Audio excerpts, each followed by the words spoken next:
happy day. They're both here. They just won't be in the frame because I have to turn you around to look at me instead. Sorry. Alright you guys, today we're dipping solely back into the Vega palette because this slate blue here has been haunting my dreams and it just really wants to get all over my lids. So that's what we're doing today. I'm going to do it again try to get ready with me style because why not? I'm going to start by applying my eyeshadow primer from MAC as usual. I don't know whether you already noticed that I made a little playlist and I called it A Week of Lisa Eldridge because I figured I can put all of my videos there and we can just keep going with these eyeshadow palettes for as long as I feel super inspired. But that is not to say that I am only solely going to be doing Lisa Eldridge palette content in the coming days because I have really been missing my pairing series, my pet pairing series. It is accurate to say that many of you have very recently joined my channel and you may not be aware of this, but I am a huge Pat McGrath fanatic, so much so that I have a bunch of series and playlists on my channel focusing on her makeup. And one of my most successful series is my series where I basically combine my Pat palettes to create looks just featuring different combinations of eyeshadows, different layerings of eyeshadows. I really love to layer Pat's baked shades over a variety of different things. It's kind of like a hobby for me. And I basically film a video for this series every week, at least one video. I haven't actually done like 2 videos in this series in a really long time, but I usually do at least once a week. And last week, because of Lisa Eldridge's release, I skipped my pet pairing video. And I've been thinking, oh, do I want to do another video with the Lisa Eldridge palettes tomorrow when it's usually my pet pairing filming day. I'm taking Auric Glow Lust. Or am I just going to, you know, do my usual pet pairing because maybe you, just like I, are really missing it. So I think I'm just going to do that.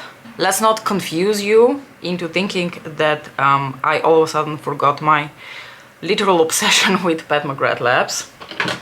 For my concealer today, I'm going to do a combination of these 2 concealers. This is the NYX Bear With Me Concealer Serum and the Lancome Teint Idole. The Lancome Teint Idole shade is too dark for me, and the NYX concealer is the type of concealer that's very good for my under eyes. It's a very like serum-y, very hydrating concealer. Although I feel like on its own, I don't really like wearing it on its own as much. I really like to combine it together with the Lancome one because the Lancome one provides this beautiful like blurring satin matte texture underneath your eyes. So I've kind of been enjoying dipping into both of these. Missing it. I'm going to take the tiniest bit of this Becca really old Evermatte priming Poreless Priming Perfector, which I dug out in the nooks and crannies of one of my drawers a couple of months ago, and I've been trying to use up now by just applying the tiniest amount here where my pores look more like the moon craters, just so I can fill them up as much as possible without applying this on the rest of my face, because I don't know what your experience has been, but in my experience every single silicone rich heavy primer has always made my foundation start to slip around throughout the day. Taking my NARS Light Reflecting Foundation. Also, I wanted to ask you something. I have been thinking that, you know, since December is approaching and we're going to be doing all sorts of ranking, all sorts of, you know, yearly favorites, I wanted to do like a little series where I revisit each and every palette that I have purchased this year. And I kind of went bonkers and I bought a lot of palettes this year, although a lot of these palettes have been on the smaller side. A lot of them have been quads. So for example, this is the first year ever that I tried Suku's eyeshadow formula, Dior's eyeshadow formula, Tom Ford's eyeshadow formula, and now we have added Lisa Eldridge. So I've been thinking, because a lot of these I haven't really dipped into for a while, and I want to be reminded of, you know, how I feel about them before we go on and rank them. So I've been thinking about starting from, I don't know, maybe next week or so. It's already the beginning of December actually next week. I'm going to take my Gucci powder over here in the shade Natural. I will be honest with you, I am a little bit concerned about the amount of eyeshadow palettes that I have bought this year, and I know it's been really fun trying all of these like different formulas, and especially discovering how much I like these like sort of smaller eyeshadow formats and these different, you know, luxury formulas. But at the same time, last year and the year before, I was so proud of myself for decreasing the amount of eyeshadow palettes that I purchase, because eyeshadows are my Achilles heel, my weakness, the thing I like probably the most about makeup. So I used to buy a lot of palettes, and circa 2018 or something, I think I ranked like 20 eyeshadow palettes, which is bonkers. I'm taking my Hourglass Diffused Bronze Light. I was not proud of myself that year, because I think buying 20 eyeshadow palettes in 1 year is just, I don't know, it bothers me. I didn't think that it was a sign that I have a healthy relationship with eyeshadow and with makeup. So the years after, I really, especially after discovering Pat McGrath, because prior to that I was more into like indie eyeshadow brands like Melt and Juvia's Place and I don't know, other brands.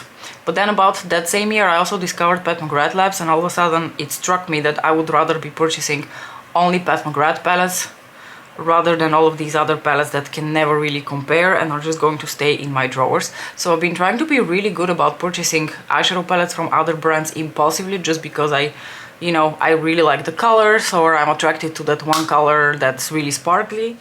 Been a while since I dipped into Flirtatious from Pat McGrath, so I'm going to use that for my blush today. So the 2 years after that, I did those rankings, and I was even doubting whether I want to do rankings of my eyeshadow palette, because I hadn't bought that much. If you go back and watch these videos, you will find out that they're primarily Pat McGrath and here and there a Natasha Denona palette. So I was doing really well eyeshadow wise, and this year all of a sudden I went on a spree to try all the luxury eyeshadow formulas, and here we are. I haven't counted how many palettes later. I will probably be very embarrassed in the end of this year when I count these palettes. The only redeeming factor in all of this is that they're not like huge ass, you know, bulky eyeshadow palettes that I will end up forgetting 3 days later. I noticed that I have been using quads a lot more consistently than anything else. For example, I will definitely be pulling out for my Tom Ford quads if I want to do something like brainless. And for example, yesterday I was super in a hurry to get the bus, so I basically was like, okay, I have like 2 minutes to slap on my eyeshadow. And I thought immediately of my Tom Ford quads, so I just busted out one of the quads, I put 2 colors, done and done. I'm taking Venusian Nude from Pat McGrath to highlight. So yeah, I feel slightly embarrassed, but at the same time, I've been really enjoying discovering all these different eyeshadow formulas. The Dior Quint that I bought, I use that all the time as well. I don't know, for some reason I'm more likely to rotate between smaller eyeshadow palettes than I am bigger eyeshadow palettes. I mean, my Pat McGrath palettes are not in any danger of being forgotten. I'm always lusting after them, but everything else is always in the danger of being forgotten. I also need to do a little bit of decluttering, I think, because there are definitely eyeshadow palettes and especially lipsticks that I have from Urban Decay that I have not touched in the last year. And if I have not touched them in the last year, there's very little chance that I'm going to touch them later on. So I feel like I should really do a little bit of a more stringent declutter and make sure that I pass on or give as much possible to people who are actually going to use the makeup. Spritzing my sponge with Fix Plus before it goes on and expires. Because the matter of fact is that I've been, you know, using makeup, and this has nothing to do with YouTube, by the way. I want you to be well aware of the fact I buy no makeup just to review for YouTube. I buy makeup because I have personal interest in it. You will never hear me utter the words, I wasn't interested in this product A, B or C, but I purchased it because I wanted to demo it for you guys. Not ever. Okay, taking a little break here to tell you what I want to do for eyeshadow. So we're going to start off by applying this beautiful slate blue shade, which is called Smoke and Mirrors, all over my lid, and blending it upwards through the crease, possibly with this very cool toned brown over here. Then I want to push this one in my lashes, but I will try to really like push it as close to the lashes as possible and then kind of like flick it up to create a little bit of a smoky effect. And I'm also going to run that blue on my lashes here. And then what I want to do is I want to layer this luminous shade over here over top of the blue to create a somewhat interesting effect that I cannot predict right now which way it will go. So we're just going to try it out. I'm taking my Sonergy Worker Pro. So like I said, I've been around makeup for a really long time. I've tried it all. My tastes always keep changing and evolving. And you know, because my status in life also keeps changing and evolving, I'm going to be 40 in a month and a couple of days. And you know, my status in life is not the same that it was, I don't know, 10 years ago in terms of like my finances, for example. So now I can much more comfortably buy luxury makeup without feeling guilty. And most of all, I think the biggest change that we need to acknowledge is that luxury makeup has been really like playing the game recently. For example, I purchased one of the new Guerlain Ombre G Quads. So this is like new eyeshadow, anything released by Guerlain in the last year. And they are amazing. The combination of the two factors and the fact that, you know, a lot of these older formulas just feel so dated nowadays and, I don't know, so less interesting to me. I'm just less likely to really be using them again. So there is a lot of makeup that I have kept in my collection. Some of it I have kept for purely like sentimental reasons. For example, my Urban Decay Electric palette. I'm taking a fluffy brush and going into the cool toned beige here just to lightly transition in my crease. So for example, my Urban Decay Electric palette is something I consider a nostalgic item, and you know, an item that is tied to a moment, a significant moment in makeup, recent makeup history, but also like a significant moment in terms of my personal life, because I bought it on a trip to Portugal that I thoroughly enjoyed visiting a friend of mine. I was together with my husband. It was all in all fun times, and I kind of want to be reminded of that when I look at that palette. So because of that, I consider that a nostalgic item, not something that I will necessarily use anymore, because it's also really not my style anymore to do these sort of like super colorful looks, but I will keep it for nostalgia purposes. But for example, when I was doing my big eyeshadow palette declutter like maybe 2 years ago or so, I'm now going to just go back into that slate blue shade, and I really want to build up that pigment here on my lid, so I'm going to apply it with my finger. I decluttered a bunch of my Juvia's Place palettes. I had a ton of Juvia's Place palettes, and at one point I noticed I have colors, similar colors from Pat McGrath, that I would much rather be using than my Juvia's Place ones. So I sold all of those. And I saved 2 palettes that were my favorites. The Tribe and the... whatchamacallit? And the Saharan 2, which to this day I think are glorious eyeshadow palettes. But with that said, I think I used the Saharan 2 maybe once this year, and I haven't used the Tribe at all. Because it's a waste for them to rot in my collection when I know someone else is definitely going to enjoy them. Juvia's Place these days can only be ordered via their American website, so we have to pay taxes. And even though they seem cheap, they end up being quite expensive when you add up shipping and all of those taxes. So in fact, I think I could probably easily sell them for like minimal price here within the Netherlands, because my first package of Juvia's Place palettes went really quickly. I'm taking my Pat McGrath Labs Intensifies stick, because I'm going to pop a little bit of that here in my inner corner, a little bit here on my lower lashes, and also I'm going to put the tiniest bit of that sticky base right here onto my lid where I want to apply the luminous shade, because I want that luminous shade to really have something to stick to. I'm just going to take the luminous shade like this on my fingers, and I'm going to take a relatively good amount of that. I'm not going to be shy with it. And then I'm going to apply it right here over top of that slate blue. And I'm also going to apply it into my inner corners, because if I'm only to stick to this palette, there really isn't another shade that I can use in here. Ooh, this is creating a really beautiful effect actually. I really like it. It's really making that luminous shade appear slightly like silvery blue.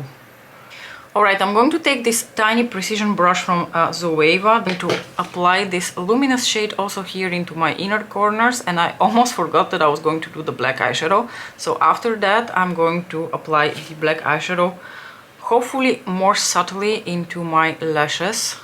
Now I'm going to take this same precision brush, and I'm going to apply the black very gently just on the tips of the brush.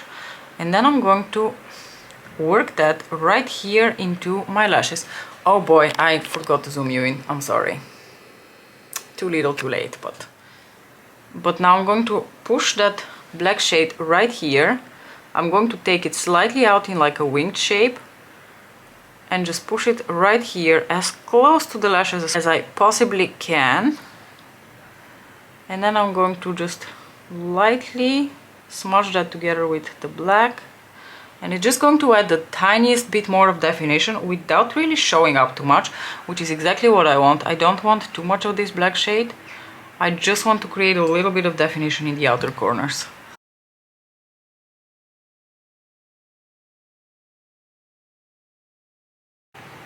Keeping it really easy on the lower lash line, I'm just taking the slate blue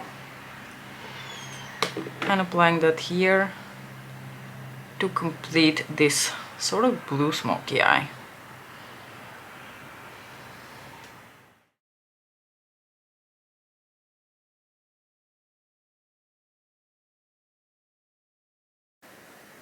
I think no one ever gets tired of seeing sparkly things, so I'm just going to shine here my phone light so that you can see that there is a little bit of glimmer going on here. It's not offensive level of glitter, like the Martians will not be able to see you all the way from there, but I think it is still very elegant and very sophisticated.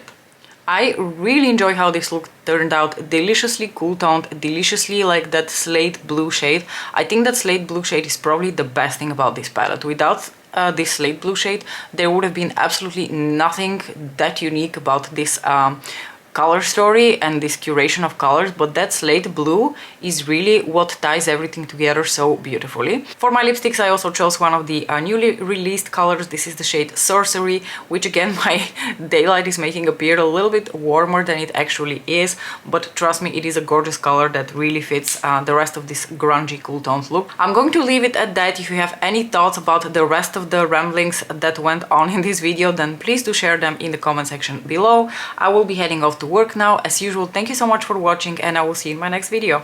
Bye!